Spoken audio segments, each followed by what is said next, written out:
रहमतुल्लाहि व बरकातहू।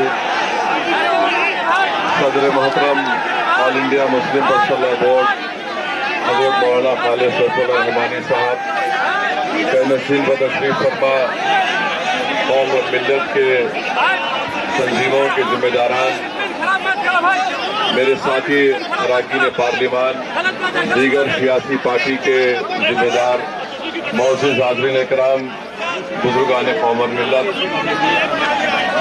मैं सिर्फ आपके सामने ये अर्ज करना चाह रहा हूँ कि नरेंद्र मोदी की हुकूमत वक्फ बिल को लाकर कानून बनाने की जो कोशिशें कर रही है, उनका मकसद एक ही है कि इस मुल्क में अमन को खराब किया जाए।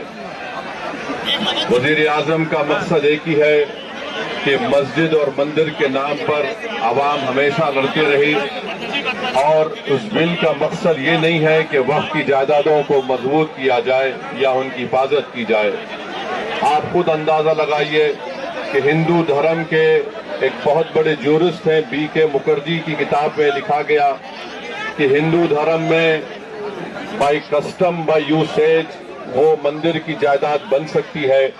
तो नरेंद्र मोदी वक्फ के वक्फ बाई यूजर को इस तरह से खत्म कर रहे हैं कि अगर कोई डिस्प्यूट होगा या गवर्नमेंट प्रॉपर्टी होगी तो वक्फ बाई यूजर नहीं रहेगा।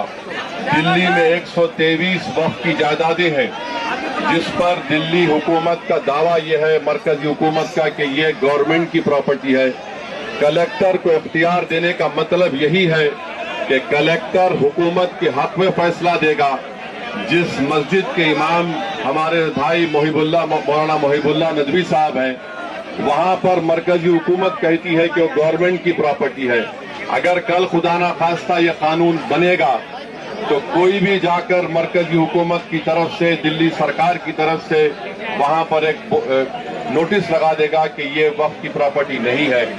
हिबा को निकाल रहे हैं, ट्रांसफर ऑफ प्रॉपर्टी में हिबा है, मगर कोई गिफ्ट नहीं कर सकता वक्फ की जायदाद को।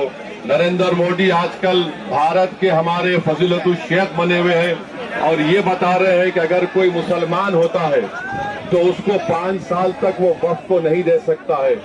ये कहां से इनको मालूम हुआ, कौन से फिक़्ह ये की किताब में लिखा गया?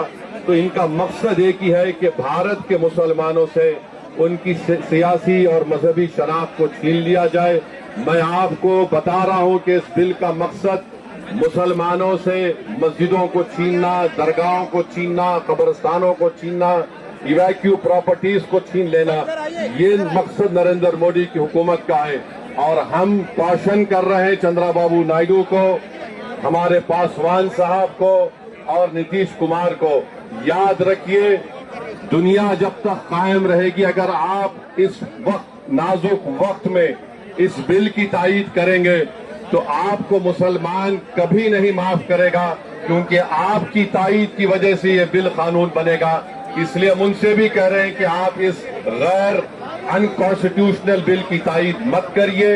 हमारा मुतालबा सिर्फ यही है, अगर हिंदू धर्म की प्रॉपर्टीज में, मंदिरों में, सिखों के गुरुद्वारा में कोई गैर सिख या गैर हिंदू मेंबर नहीं बन सकता तो मुसलमान के इस वक्त में क्यों बन सकता है? तो ये तमाम चीजें हैं। हम उम्मीद करते हैं कि हुकूमत इसका नोटिस लेगी। अगर नरेंद्र मोदी इस मुल्क के अमन को खराब करना चाहते हैं, वो मस्जिदों और मंदिरों के झगड़ों में इजाफा करना चाहते हैं, तो ये उनकी हुकूमत की जिम्मेदारी होगी। मैं यहाँ पर शुक्रिया अदा करना चाहूंगा हमारे ज्वाइंट वर्किंग कमेटी पार्लियामेंट के तमाम अरकान का, और खास तौर से कल्याण बनर्जी साहब का, TMC के राजा साहब का, DMK का, हमारे नासिर भाई का और मोहिबुल्लाह नदवी साहब का। हमने तमाम बड़ी कोशिशें की, हमने अपनी अपनी डिसेंट रिपोर्ट को दिया, और ये अनकॉन्स्टिट्यूशनल है, इसका कोई भी फायदा वक्फ को नहीं होगा। सिर्फ वक्फ बोर्ड को बर्बाद करने के लिए, वक्फ जायदादों को लूटने के लिए हुकूमत ये एंटी कॉन्स्टिट्यूशनल और एंटी मुस्लिम काम करने जा रही है। बहुत बहुत शुक्रिया।